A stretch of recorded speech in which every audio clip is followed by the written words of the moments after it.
Kuasa hukum keluarga Brigadir Yosua Kamarudin Simanjuntak membeberkan soal misteri HP Brigadir J yang hilang sampai saat ini.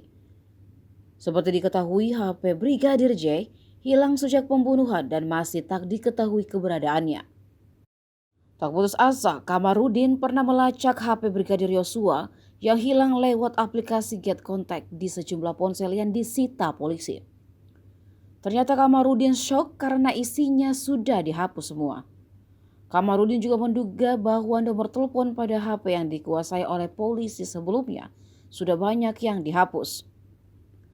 Karena temuan tersebut diduga terdapat rekam jejak digital terkait kasus pembunuhan Brigadir J.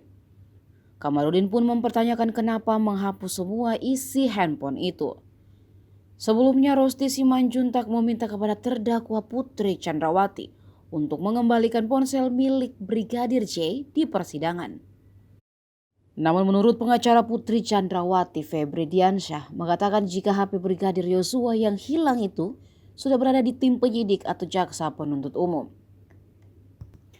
Sayangnya ketika tim kuasa hukum Brigadir Yosua, Martin Lucas, memintanya, penyidik dan JPU belum mendapatkan ponsel tersebut.